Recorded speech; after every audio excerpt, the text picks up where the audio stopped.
Um, we go to the next thematic panel, just going in the same direction with the artificial intelligence. Now we are going to focus on the connection between these two technologies. And this panel will be chaired by Senen Barro, who is the scientific director of the Centro Singular de Tecnologías Inteligentes of the Santiago de Compostela University. So whenever you're ready. Okay, many thanks, Alberto. Good afternoon, everyone. It is a pleasure to be here. Thank you very much for inviting me. And Adriana, could I ask you a favor, please? Do you mind to take us a photograph? Not now, but yeah, and send it to my WhatsApp. Okay, okay, fantastic. So thank you very much for inviting me. I just have a complaint because this is my nap slot. So it is not the best time to have a panel, but anyway, yes, I really appreciate this invitation to be the chair of the panel. And many thanks to all of you because it's very kind of you. Thank you for accepting to be members of this panel. And of course, I would also like to congratulate the Barcelona Supercomputing Center for hosting this conference of the Spanish Supercomputing Network. Well, all of you are familiar with the title of this panel and probably with the topic. In my case, I am a researcher in artificial intelligence, mainly in machine learning. I'm not a specialist in high-performance computing, but there are some of the members of this panel are really experts in this field. And anyway, all of us has the knowledge that AI, and in particular,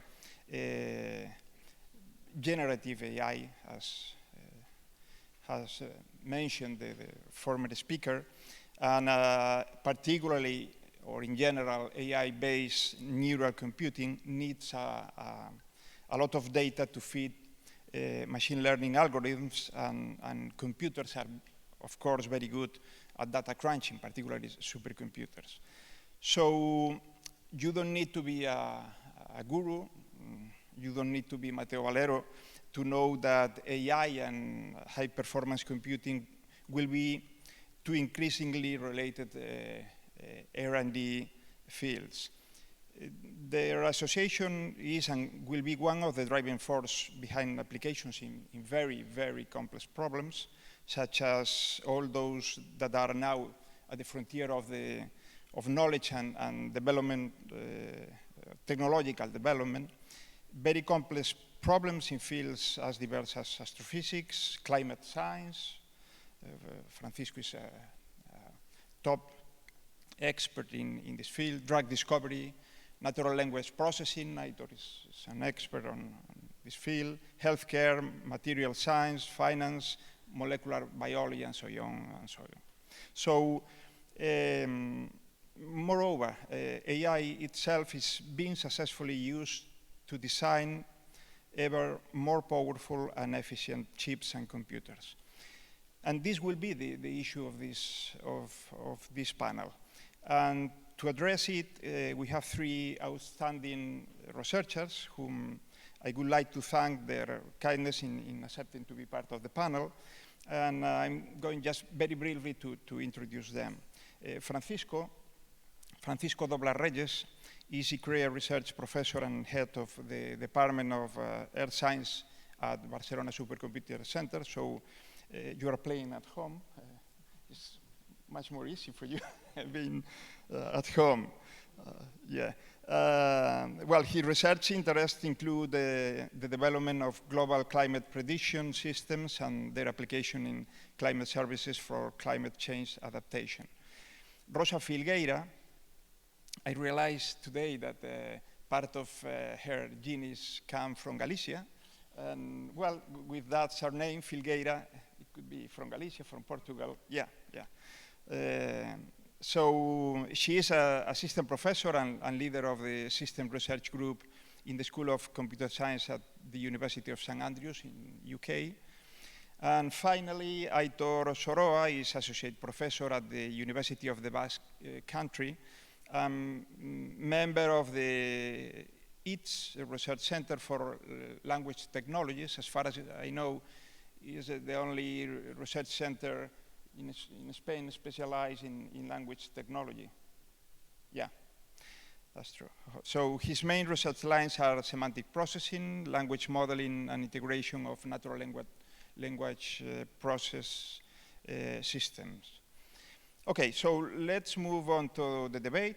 Well, as have said to you, I would like this panel to be more a dialogue than just a sequence of questions and answers.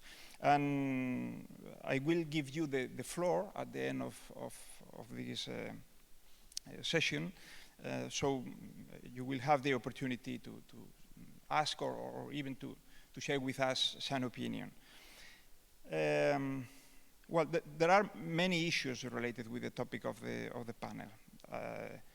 If we have time, I would like to, mainly you, to address training and public policy, also about the availability of resources, both in AI and high-performance computing, mainly for science, but in general, and about the strategy in the management of available resources and whether or not the increasing cost and energy consumption of computing and data centers resources sustainable. Well, hopefully we will have time to talk about all of this.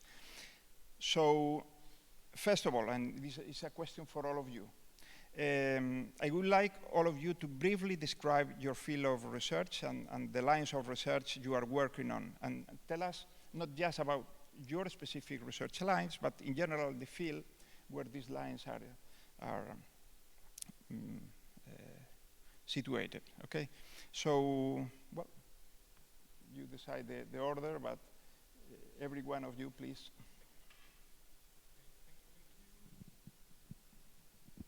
Thank you. Yes, okay. All right, so thank you, Senen. So my name is Aitor, and I work on natural language processing. And the field experienced and is still experiencing since 10, 15 years ago, like kind of a revolution or a paradigm shift with when people started using deep learning techniques for dealing with NLP tasks. And the results started to grow significantly to the performance to be better, right? And there is, I think, something interesting there because, so neural networks, that is the basic building blocks of deep learning, right? They were already developed in the late 20s and they were known, but they started to perform very well like 10, 15 years ago. And one of the reasons, I think maybe the main reason, was the availability of the computing power that at the time, there were not enough computing power in the 80s, 90s, somehow to unleash the potential of those neural networks. No? And this changed like 10, 15 years ago. No? And then in our field, maybe 2017 or something like this, there was this very famous paper that introduced the transformer architecture, which is nowadays the deep learning architecture that is used almost everywhere. And once again, the reason of this transformer architecture to be so good was that it allows parallel computation, right? Because since so until then, in NLP, because the words have a certain order, right? And the order of words is important. We usually use architectures based on recurrent neural networks that deal with each work in a pipeline fashion, right? And transformers changed this and allowed to process whole sentences, even batch of sentences in a go, right? And this was, again, one big milestone. And again, one of the reasons was that transformers can use better the computing power, no, of the system. So what I want to say is that there is a very, they are very intertwined. The advances in deep learning and NLP with the computing power and the viability of computing resources, right? Okay, and then, and I'm finished now. And then after this advance, people started building those language models that we use today. And they started building bigger and bigger models. And now we are in a situation which is a little bit sad, because as the former speaker told us, training those language models is very, very expensive. And nowadays, there is just a couple of organizations that are able to train those models, right? And mostly, they are the big technologies, private companies. Okay? They are Google, this is Facebook, there is, worryingly enough, they are also located in the United States and in China. In Europe, we don't have those big technologies. And now, the research in this area, public research in language modeling and NLP in general, is somehow hindered or hampered because we don't have the resources enough to train those big models, right?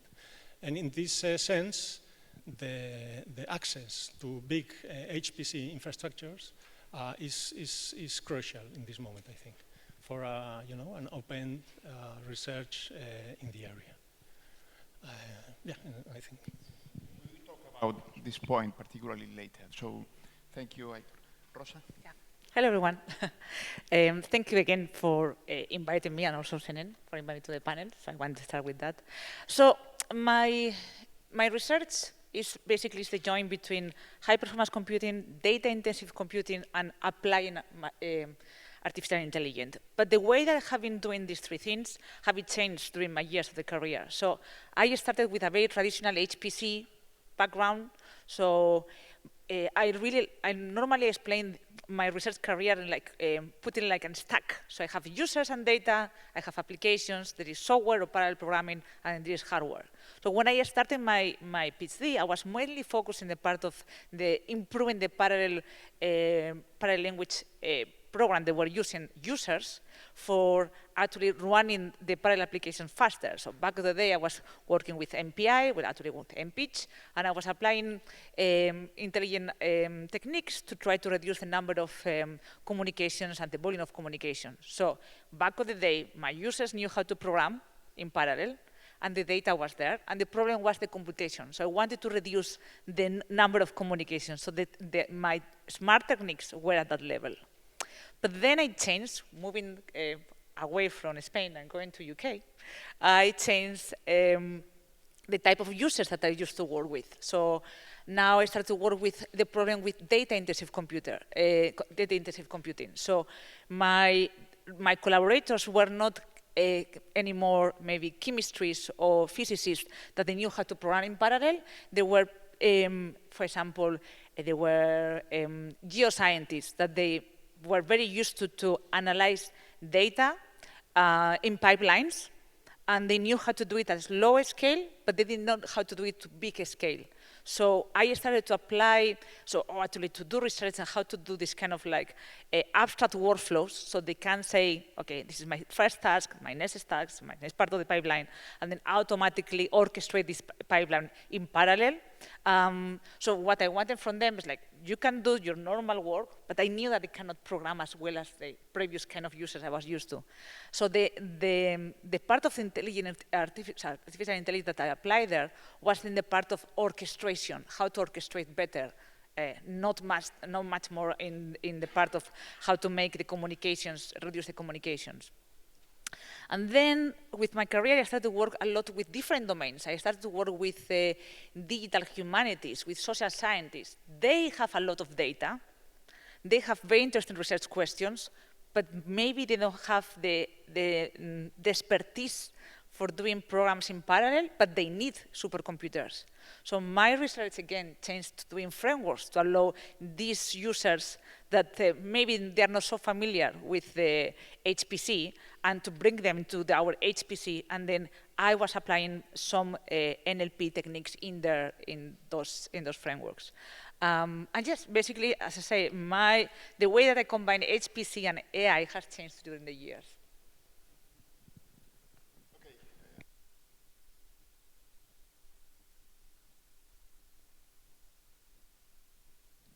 Now it works. Thanks a lot, Senen, for the invitation, and thanks for the organizers as well. So I don't do AI. I don't even do machine learning. But well, my department, the people in my department, here at in the Earth Sciences department at the BSc, we do mainly simulation. So we work on problems related to air quality, meteorology, climate modeling at the global scale. So these are big problems that traditionally have had a very strong public component. So they have been supported by public resources and public interests. And this, sorry, this is an important aspect of the whole thing, that what I'm going to tell here. So we use HPC, not just us, but traditionally these communities have been very much involved in the HPCs, in the use of HPC systems since probably the late 40s, early 50s. Mainly motivated not because anyone wanted to save the planet, which probably the planet doesn't need to be saved, but because there was a very strong defense interest in. Nobody would consider invading any country without looking at the weather forecast first. So the point is that traditionally our community has been very much related to big machines and simulations based on the implementation of equations using traditional methods, always lagging behind the very sophisticated methods developed by applied mathematicians. And slowly in the last 10, 15 years, probably at the same time as when deep learning emerged, there was a community in our environmental sciences digital sphere that started moving into the use of machine learning. That was the community that analyzed satellite images. The interesting thing about satellite images is that there are many, they are free, they cover the whole planet, and they don't have names attached to it, so no GDPR applies to it. So this is great. The other thing is that these images, they are numerical, and they are increasingly of more quality, and there are many different problems that can be dealt with. So the use of pattern recognition and computational visual computations was basically the obvious thing to link to, and basically people working with the European Space Agency, NASA, and JAXA in Japan, they really moved into the use of machine learning very quickly. But then the simulation community, the community working with the implementation of meteorology forecasts, air quality forecasts, climate simulations, was a bit lagging behind, thinking that there was very little or nothing to learn from AI. And that was the case until very recently, something like 5 years ago. There started emerging a few examples of global weather forecast systems using only observational data. And that created a sort of revolution in our fields because as our data are fully publicly available and there are even users in the public and the private sectors are encouraged to use this data. Well, some private companies developed these systems, and they started claiming that they could make weather forecasts at the global scale for the next 5 to 10 days. And that put at risk two things. The first one was that the monopoly that states had about weather forecasting and weather information. And the second one, it created the perspective of a market for the creation and dissemination of weather and climate information, which didn't exist so far. So the emergence of AI in the context that Aitor has described has revolutionized our field, not that much because we are learning much more, we are doing things that are, the products are completely revolutionizing what we do, or the impacts that what we do is having in society, but because the equilibrium between public and private actors, and even at the geopolitical scale, is changing. And for us, this is very relevant, because we are not going to be out of business for sure, because the data is going to be there, because the need for this kind of information is going to be there, and because so far AI would be able to describe fully the kind of environmental challenges that we are facing in the future. Okay, thank you. This morning, I think that Matteo Valero insisted a lot about the importance of human resources, and particularly about training young people with new profiles. Human resources are very important in order to change, to improve an organization, but also a whole country. So we need probably this kind of profiles for scientific and professional profiles in general that mix artificial intelligence and HPC.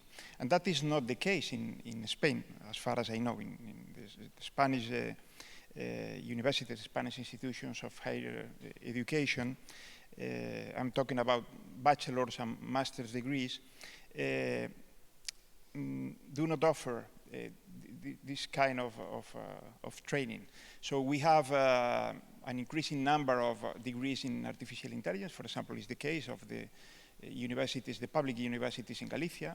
3 public universities offer the degree in artificial intelligence. We have a master in artificial intelligence. We have a master in HPC, but we don't offer anything that mixed AI and HPC. And from my point of view, this is really important. And my question is, do you miss this kind of profiles in your research groups, in your departments, in your research centers?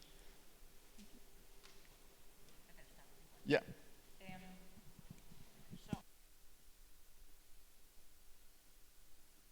Yes. Because I don't live in Spain anymore, I can talk about what happened outside. So I work now in the University of St. Andrews, but before that I was working in the University of Edinburgh. And the University of Edinburgh, they have a group called IPCC, which in a way have some similarity to the BSc. And one of the masters that they offer is exactly this one, is artificial intelligence with HPC. And the reason why they decided to do that is because they understood that they needed people themselves in IPCC with these both profiles, and that is why they started to offer, because then master students were going there, and then some of them, they were actually recruited after in IPCC. So this is what I saw. But yes, 100% that nowadays, in order to improve HPC systems, you need to, using artificial intelligence is very, very good. So to have this profile is absolutely required. And it's the other way around. There's other people who actually, they are experts in artificial intelligence, but they need HPC actually to deploy their models. So the combination of both, definitely. Wait the microphone a quick. And as far as you know, the companies are demanding. Yes, they do. Why? Because I can give from creating more efficient, for example, algorithms. I'm going to give an example. For a little while, I was working in a finance, so I can even say the name, JP Morgan. I was working for JP Morgan, and they actually, the reason why they employ me is because they wanted to improve the trading algorithm. And in order to do that, you need to know part of machine learning, but also the HPC side, to reduce the amount of resources that these algorithms were using. So just even for the computational side, it's very important to actually know the part of HPC and AI.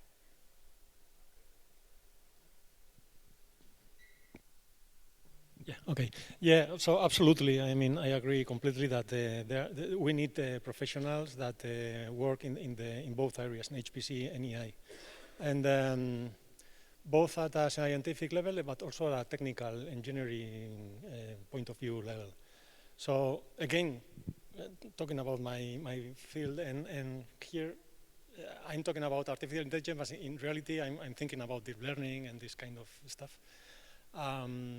So it's very different to launch a program in a single GPU on your computer or whatever, than trying to use hundreds or thousands of GPUs in a distributed and parallel way. It is completely different. There are different problems.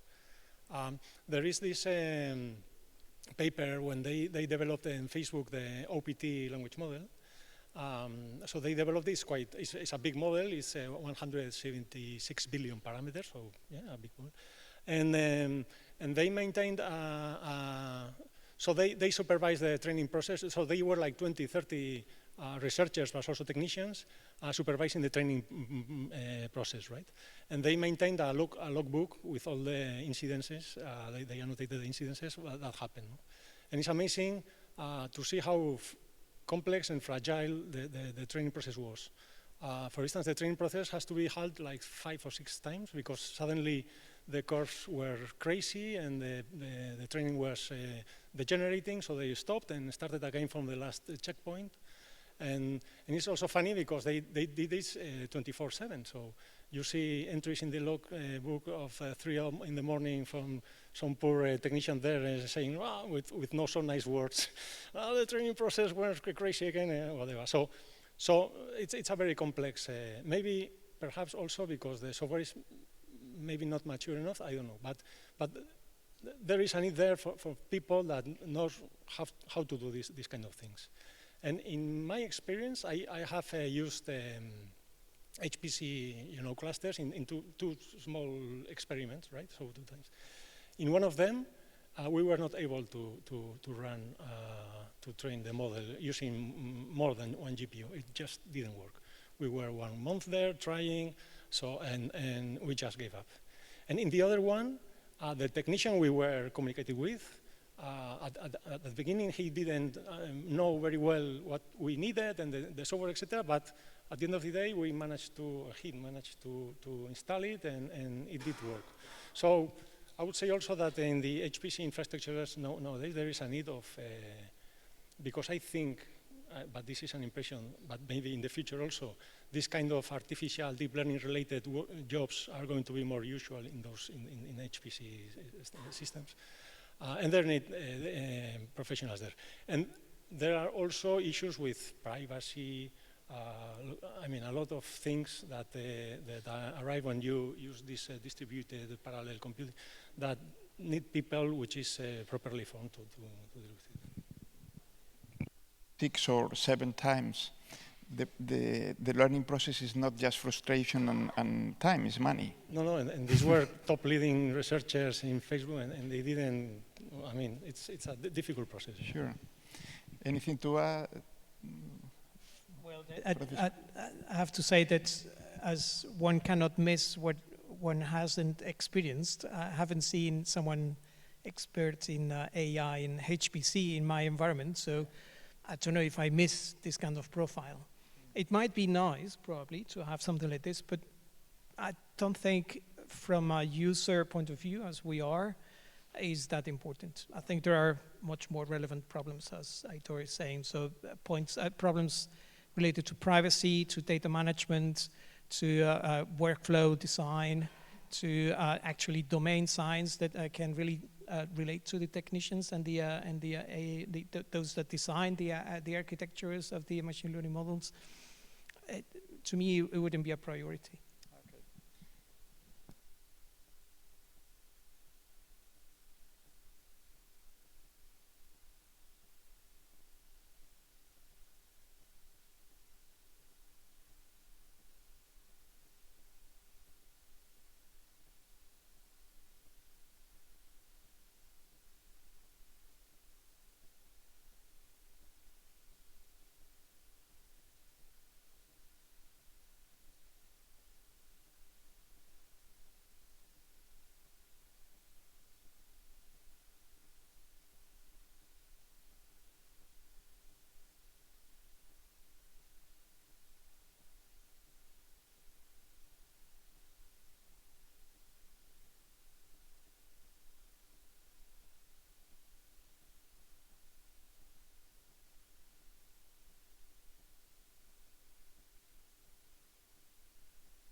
Bueno, ese es el peor de los errores.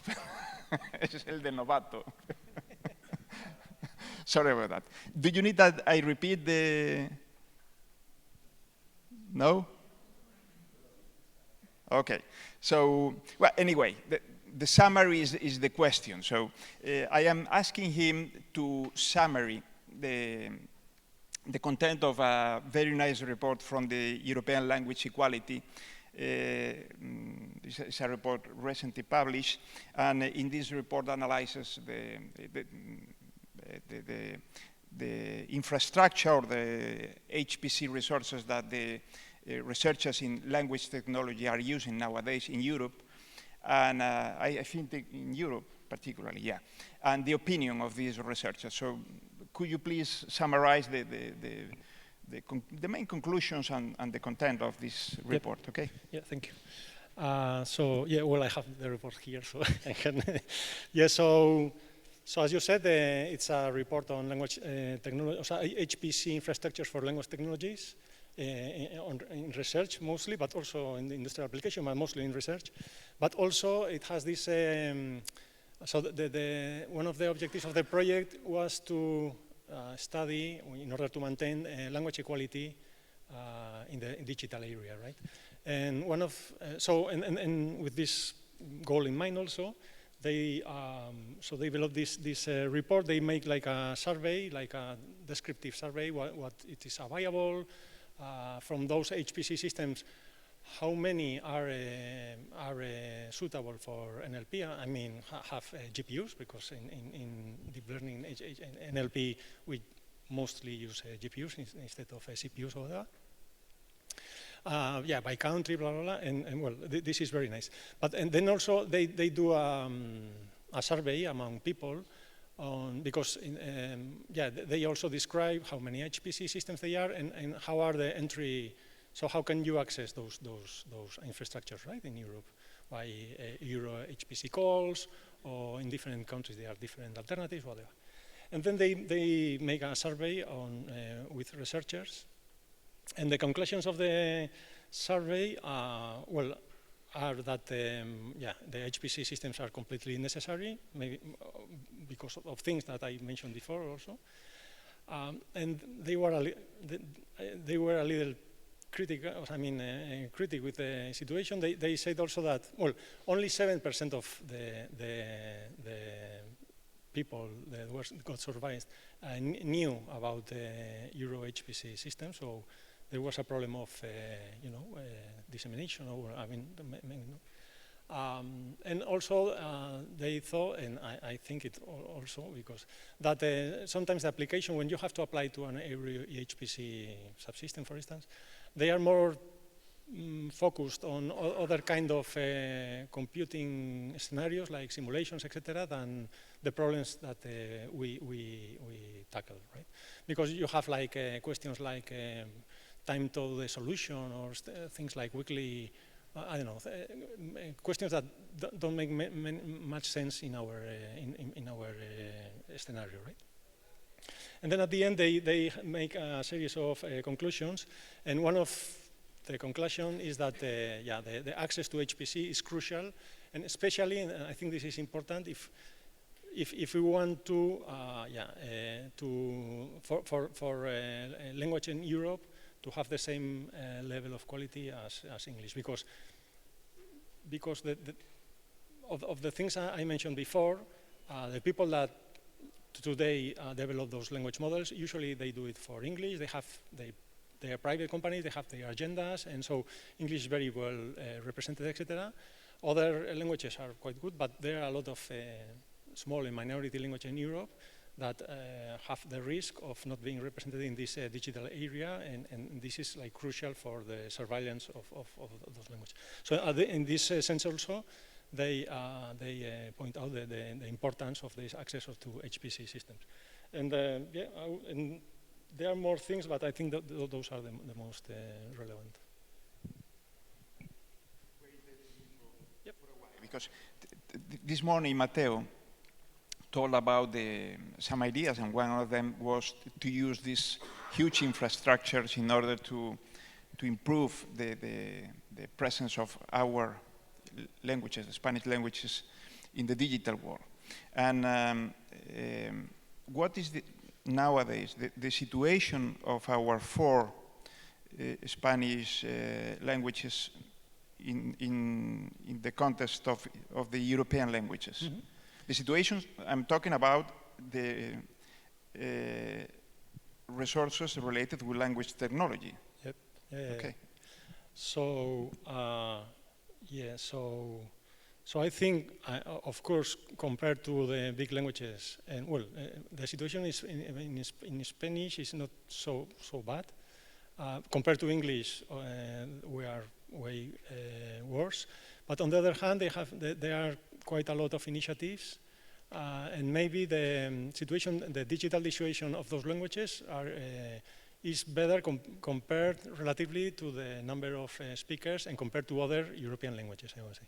So they are important Spanish projects now with the goal of developing language models for Spanish languages. And this is a problem that has many aspects, many things, because it is just not a thing of putting more GPUs, etc. Because, for instance, in many languages we just don't have the data enough to train those models, because the research, as it is done today, it is in English, and they think that they have, for instance, text of infinite size, and in many languages this is not the case. So you cannot use the same techniques. You have to try something different. You have to research. So there are many aspects, but I think that we could be worse. And in some years, I expect like good results on those. On this. So I am optimistic. Yeah.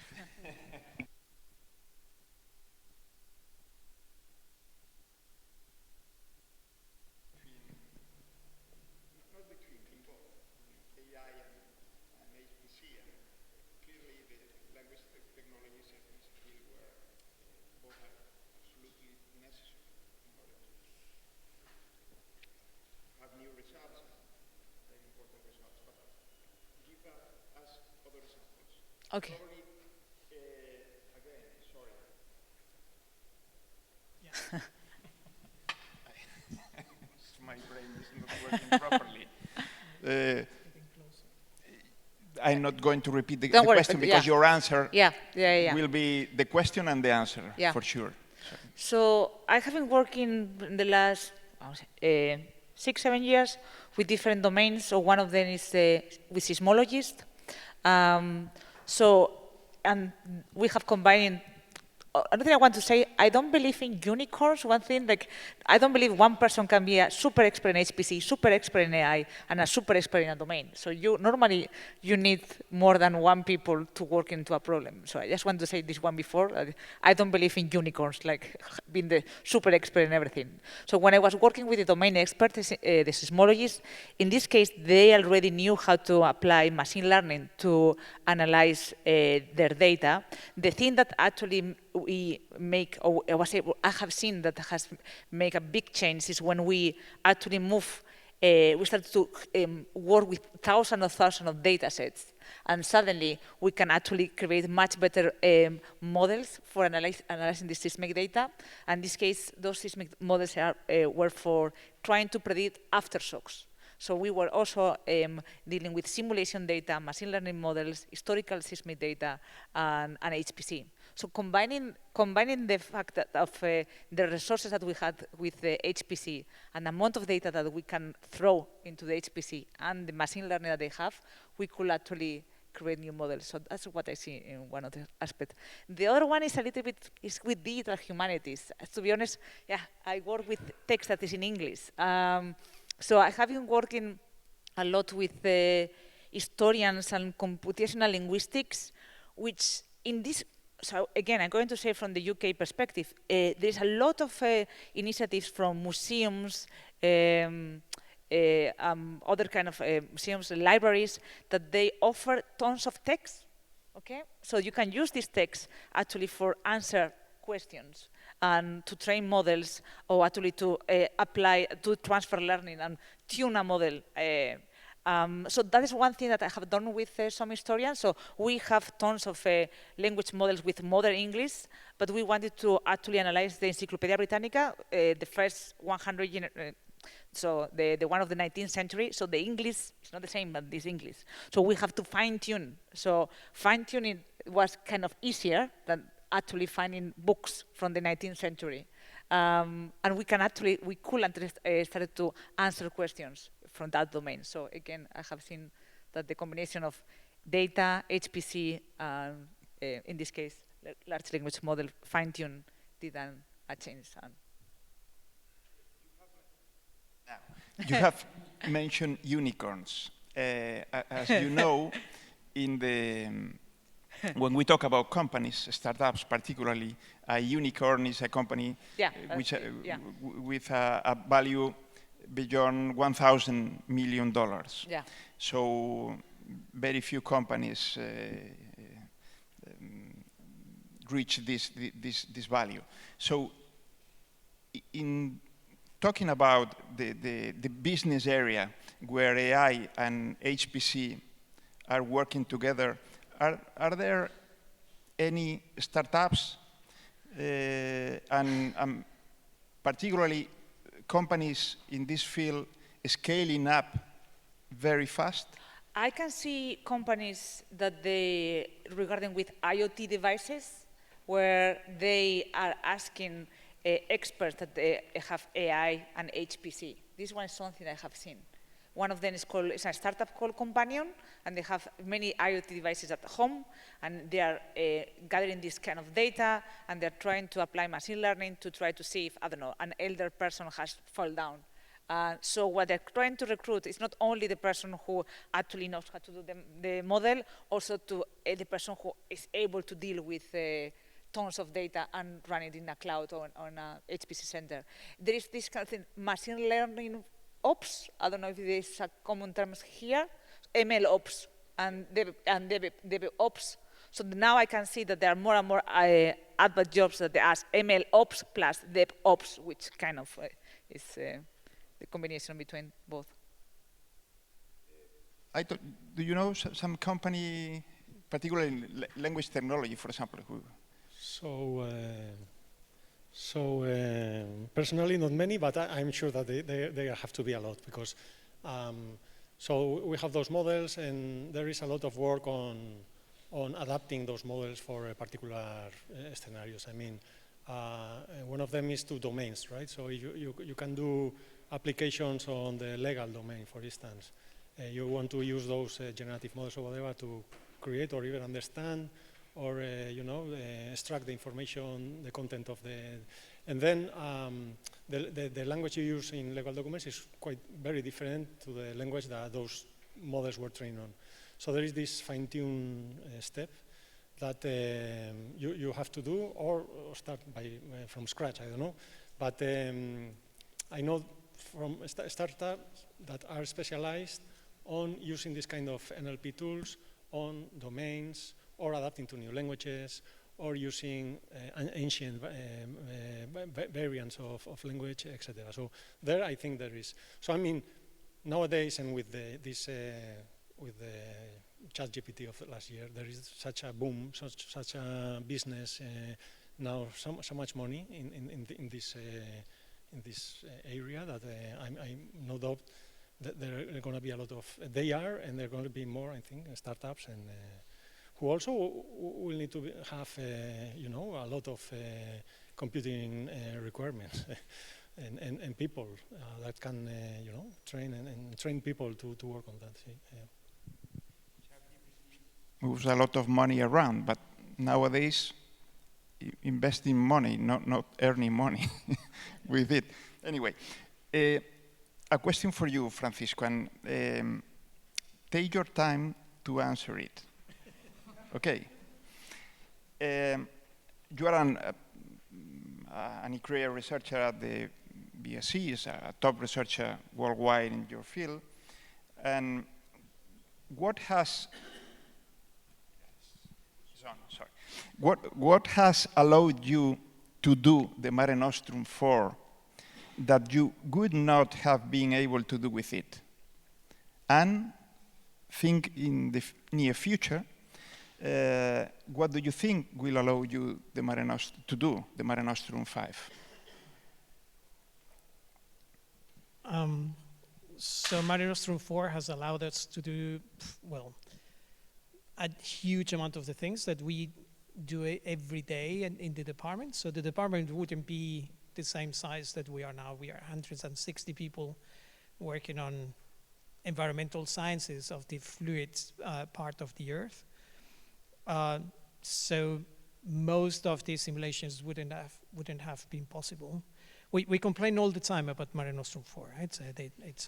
I'm sure we are not the only ones, and but it's really great to have a HPC here in Spain that is available to the community, and it's also very healthy to compare what Mare Nostrum 4 and the next Mare Nostrum will be with what is available outside. So we, as I said, we complain all the time. I'm not saying if it's justified or not, but we complain. And then in the last few months, we've been using Lumi very heavily, very, very heavily, well, trying. And then people started saying, well, you know, Mare Nostrum 4 is not that bad after all. It's good to stay here. And so somehow it's good to value what one has. That doesn't mean that it shouldn't be improved. And that's one of the efforts in Mare Nostrum 5 to improve it. And for instance, I have a GPU partition now in the machine, which is going to change a lot of things, and along the lines of what you're saying to start with, and many more. But somehow, what I think is missing, and that we haven't managed to do so far, is to have a community in Spain that uses these machines, the Mare Nostrums, and also the other members of the RES, much more for the environmental problems, for climate simulations, for ocean simulations. That I know that in TESCA there are people doing things that could be even much more ambitious if we work together, and we scaled the ambition at the same level that the Mare Nostrums are scaling. Right. So we are going to talk about public policy and computing resources, okay? Governments make efforts to provide IT resources to public institutions, particularly universities and public research centers, and even to small and medium-sized companies. The RES is a good example of this, of course. Spain, you have mentioned it, is a privilege to have the BSc here in Spain, of course. But we, in general, we lack it's my field. I am not sure if it's true, but we lack the necessary HPC resources in the public sector to be able to address many complex and research challenges. Again, no, now it's a so yeah, second one, and for other reason.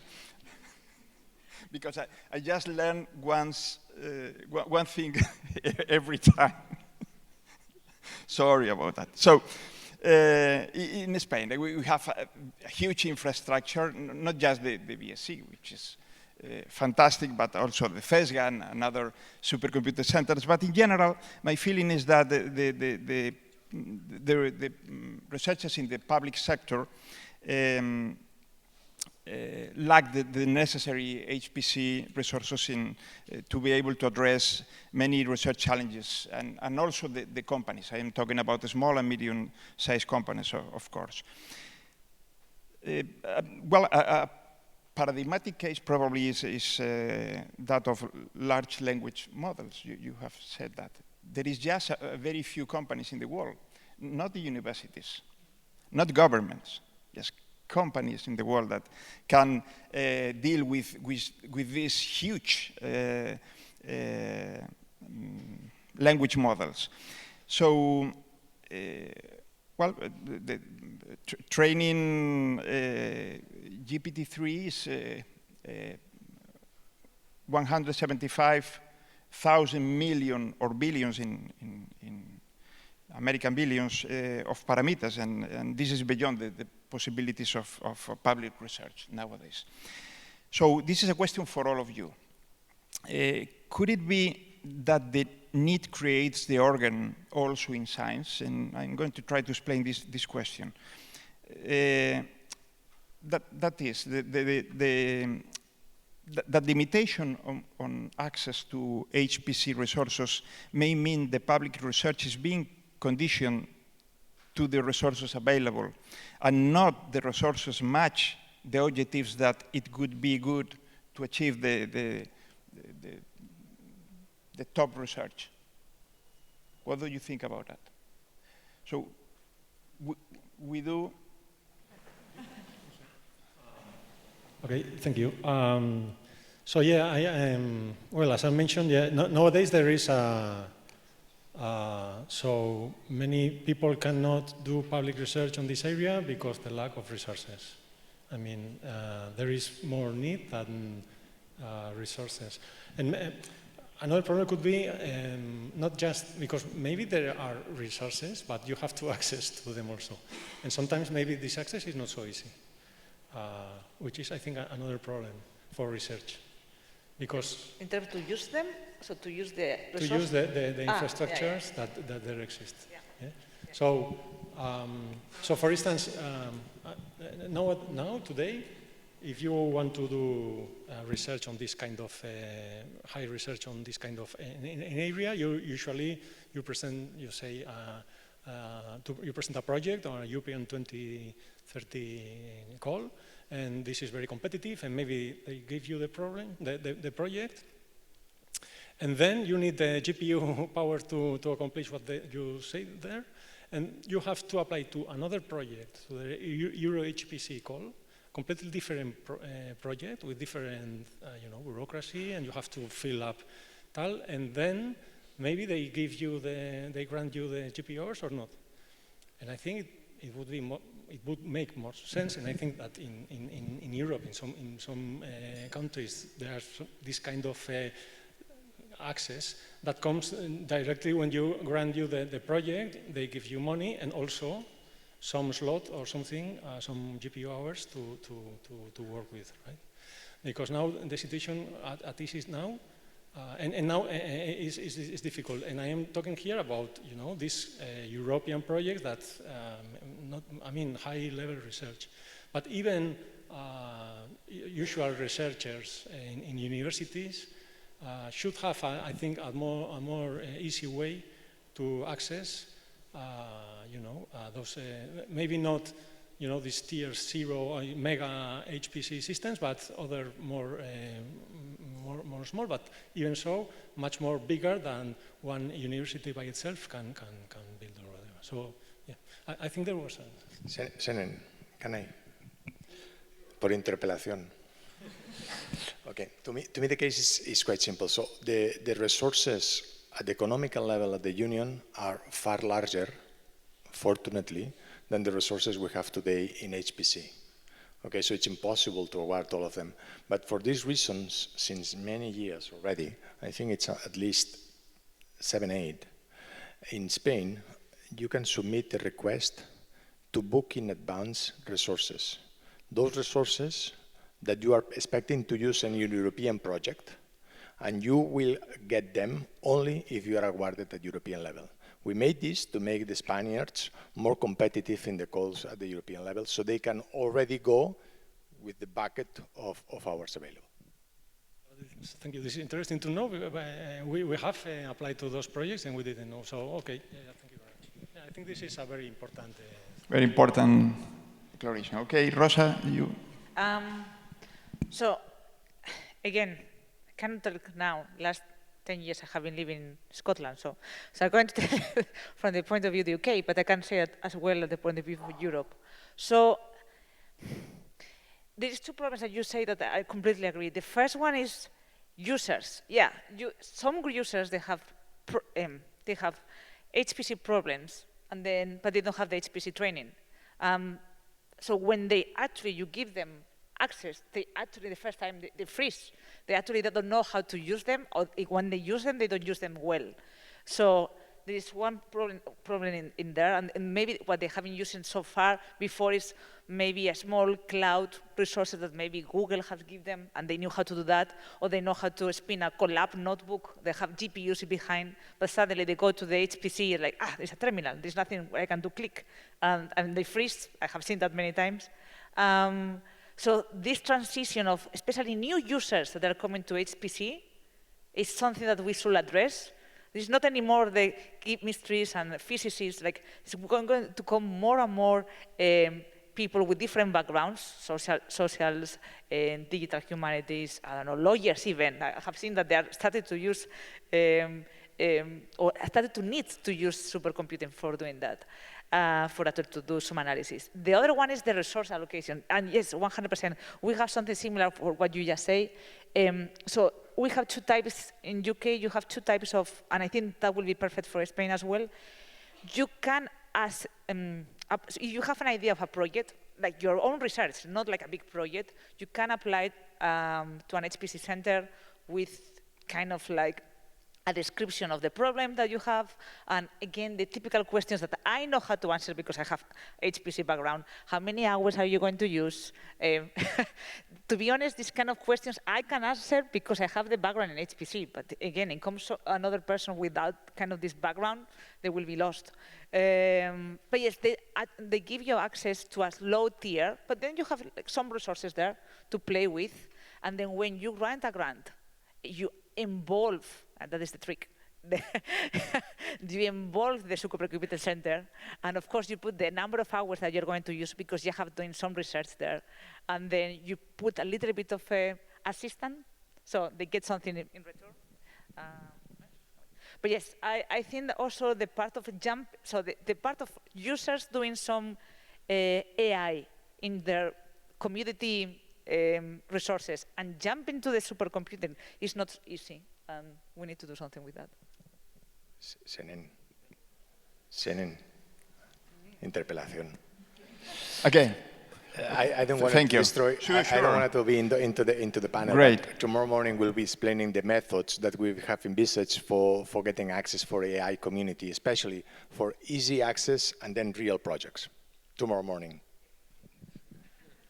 Okay, how are we doing on yeah, time? That's what I was going to say.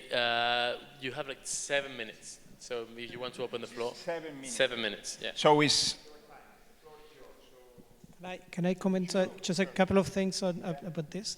The first one is that to me the proof that there is a moderate success in what we are doing is that the machines are full. At least Mare Nostrum has been full for a very long time now. So I know Mare Nostrum, and I know that the other machines, when we've used it, you have to queue for quite some time. So this is a good diagnostic, but I don't know if that creates the needs that you were referring to.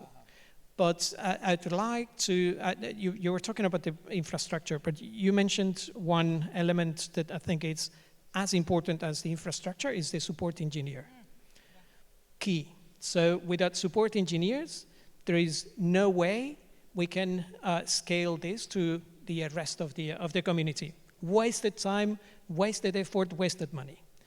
Unfortunately, the ministry has very few instruments, if at all, to pay support engineers. My diagnostic in my department is you need 1 support engineer for 3 researchers, including PhDs and postdocs. Anything below this, you're not competitive in my field. No competitive at the European level. So we need to find them, we need to pay them, and we need to offer them a career. No career so far. In Spain, it's a minor thing. So big problem in my opinion, for my field. I guess that for other fields might be different. The second one is that I find it, and Sergi knows this very well, very upsetting when we talk about HPC and we don't talk about data storage. He's smiling now. Anything that is not a Mare Nostrum with hundreds of petabytes of disk available to the whole community is a waste of money. Waste of money. So let's forget about, well, let's look at the queues, and No way. So we need to produce something that is stored to be analyzed, and that is even more important, to be made available to society. We are doing very little effort to make our research available to society, freely documented in a proper way.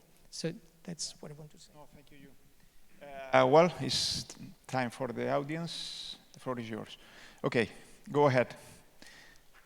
Please introduce yourself briefly. Hi, so I'm Sasha Hus. I'm a professor at the University of the Balearic Islands, and I'm a user of Mare Nostrum for astrophysics simulations. So I wanted to come back to this point that you raised about engineers that support researchers. I was going to ask this question even before, but then I announced you raised these points. And I wanted to take advantage of having a panelist from the UK, because what I have learned recently was that in the UK seems to be a very successful model now of research, we call research software developers, I think. That basically universities, for example, they have permanent positions for software developers. And that when you have a research project, you can apply that basically with your research funding, that these people help you. And so they have permanent positions, and they can work with you for months or years. And it's a very, very good, I think, a very, very good funding model. I have a colleague that moved from astrophysics to this, and I discussed with him that seems to be very successful. So I wanted to get maybe some feedback from you about this, but maybe this is also something that would be fantastic in Spain, I think. Maybe since RES, for example, and BSc have a leadership in Spain, very strong leadership in steering computation in the right direction, whether this would be an area where they can also take some leadership and sell this maybe to politics or the universities to advance this model. So yes, there is, it's not only in UK as well in US, but it started in UK. It's called Research Software Engineers, RSE. So I can actually talk for this for an hour. So no. We have 3 minutes. They made a very nice change. So what happened, and they realized, is like so in UK, same thing in US. You don't have groups of researchers. You're a researcher, you have a permanent position, and you're alone, okay? You don't have a group. But a group you don't have a group of another titular and another titular and a postdoc. You should be able to, as a unique person, to submit grad to do your own research. Now, because you don't have a group, you may have postdocs here and there, and they notice that these postdocs cannot go to the same career because they have been doing a lot of research software development. So what they made this change, like, okay, we have these people who are specialized, who actually, we need them all the time in the universities. Maybe they don't have the same profile of the lecturers, and actually they have as good or maybe better profile as lecturers and readers and professors, and they actually create a position for them. And this position has the same kind of money, so you will have the same salary, you will have your promotions, and it's as respectable. It's not like, you're a postdoc forever. No, you're a research software engineer with a very good track, and it's as respectable as that. But that is why they understood that they need to do. And it's the same thing in US, they have the same thing. Any other question? Very briefly, please. Any other question? No? Just one question in my case. Okay. Wait for the micro, please. Okay.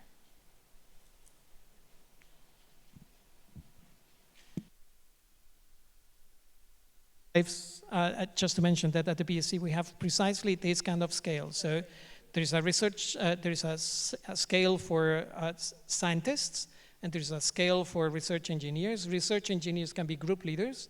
They can earn as much of the scientists. Let's talk money, because this is important. Because they go to the companies, and we need them. Yes, and they don't need to be PhDs, okay?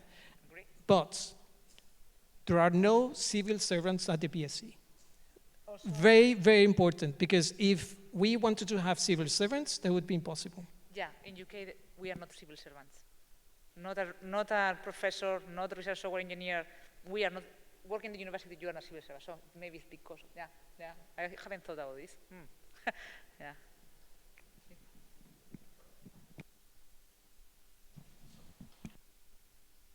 No? Yeah. Thank you.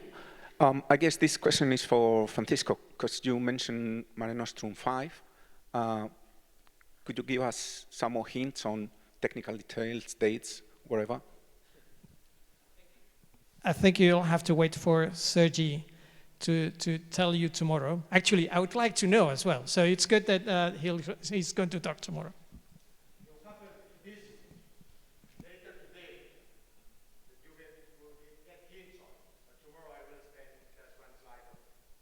Okay, thank you.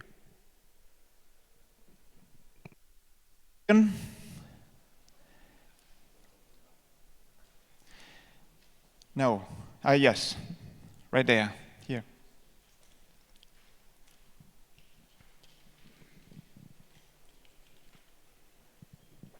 Yeah, so it's not a question, just rather a small comment about all this and about the research software engineer that I think is really important. But and I think that Spain is now starting to move this a little bit forward, and there has been these last years a few calls for public servants as a research software engineers.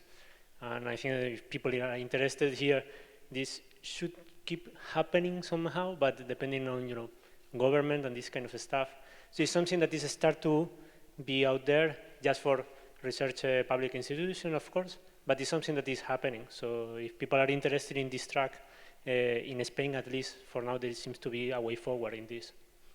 Just that. To say no? Okay. Thank you very much. Well, we are. Thank you very much, and let's give them a round of applause, please.